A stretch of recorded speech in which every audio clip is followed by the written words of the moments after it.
Este é o Sol. Desde o ano 10.000 a.C., a história abunda em pinturas e escritos que refletem o respeito e a adoração dos povos por este astro.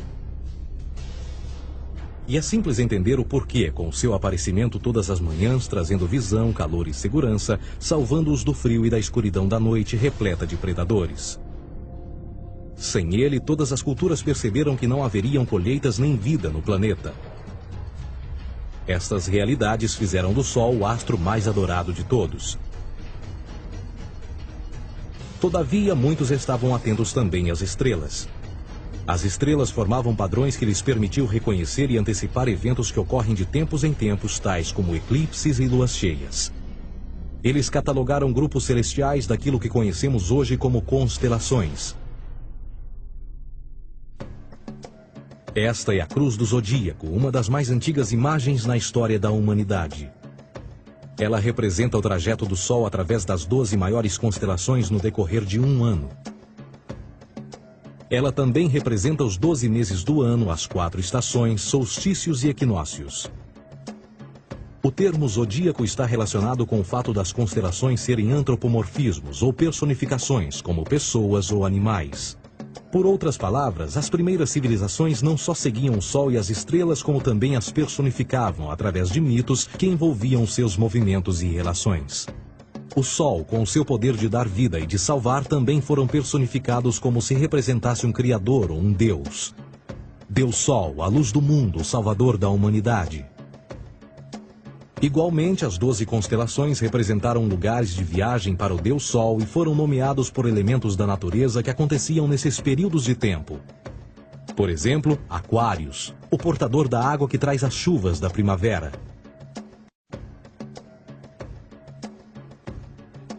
Este é Horus.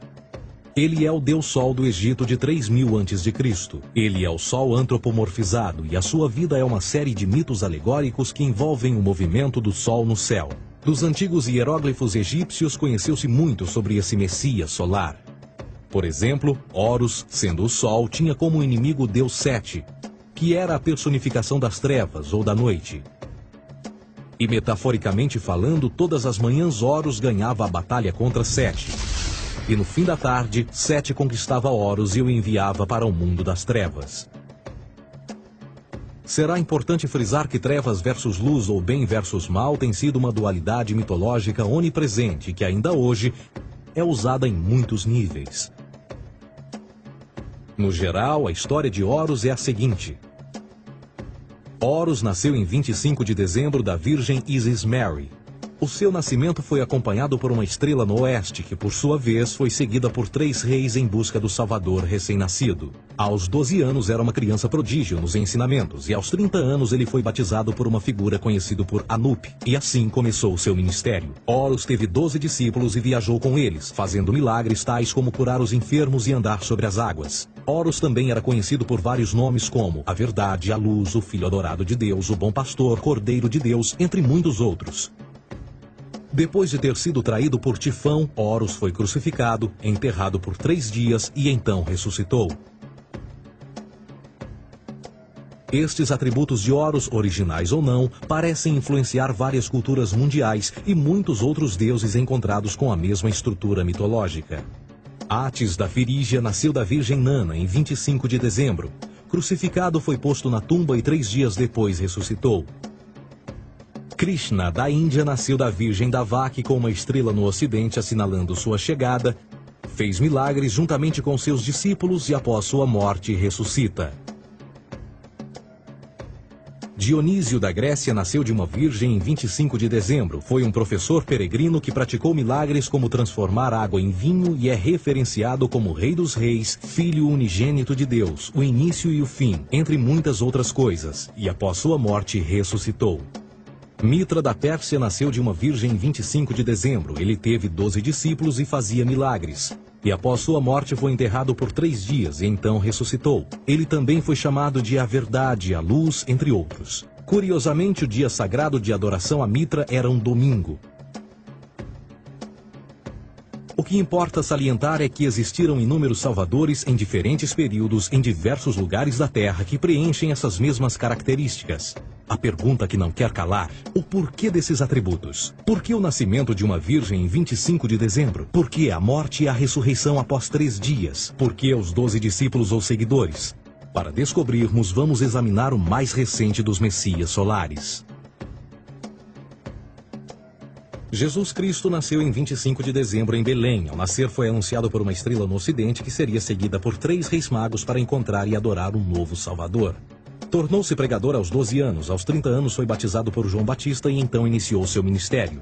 Jesus teve 12 discípulos que viajaram com ele praticando milagres como curar doentes, andar sobre a água, ressuscitar mortos. Ele também é conhecido como Rei dos Reis, o Filho de Deus, a luz do mundo, o início e o fim, o Cordeiro de Deus, entre muitos outros. Depois de ter sido traído por seu discípulo Judas por 30 moedas de prata, ele foi crucificado, posto em uma tumba e após 3 dias ele ressuscitou e ascendeu aos céus.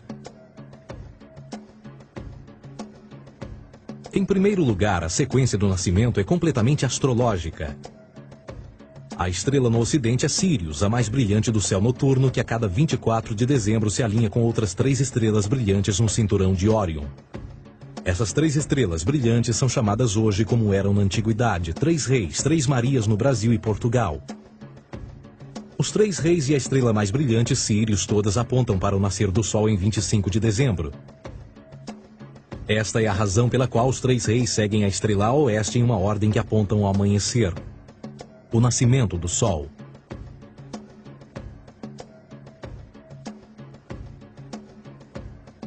A Virgem Maria é a constelação de Virgo, também conhecida como Virgo, a Virgem. Virgo em latim significa virgem. Virgo também é conhecida como a casa do pão. E a representação de Virgo é uma virgem segurando um feixe de espigas de trigo. Esta casa do pão e o seu símbolo das espigas de trigo representa agosto e setembro, a época das colheitas. Por sua vez, Belém é a tradução ao pé da letra de a casa do pão.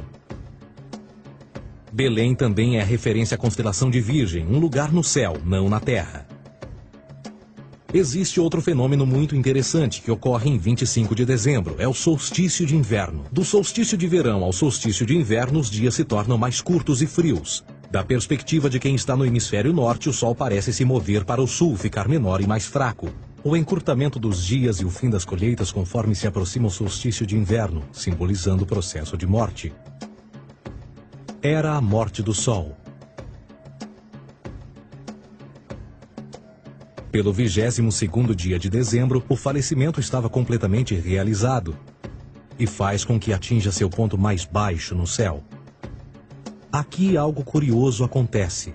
O Sol para de se mover por 3 dias. Durante estes 3 dias, o Sol fica pelas redondezas da constelação do Cruzeiro do Sul, ou Alfa Crucis. Depois desse período, em 25 de dezembro, o Sol se move 1 grau, dessa vez para o norte, trazendo perspectiva de dias maiores, mais calor e a primavera. E assim se diz: o Sol morreu na cruz, ficou morto por 3 dias, apenas para ressuscitar ou nascer mais uma vez. Esta é a razão pela qual Jesus e muitos outros deuses solares compartilham da ideia de crucificação, morte por 3 dias e o conceito da ressurreição. É o período de transição do Sol antes de mudar para a direção contrária no hemisfério norte, trazendo a primavera e assim a salvação. Todavia, eles não celebram a ressurreição do Sol até o equinócio da primavera, ou Páscoa. Isto é porque no equinócio da primavera o Sol domina oficialmente o mal, as trevas, assim como o período diurno se torna maior que o noturno. E o revitalizar da vida na primavera emerge. Agora, provavelmente, a analogia mais óbvia de todas neste simbolismo astrológico são os 12 discípulos de Jesus. Eles são simplesmente as 12 constelações do zodíaco com que Jesus, sendo o Sol, viaja. De fato, o número 12 está sempre presente ao longo da Bíblia.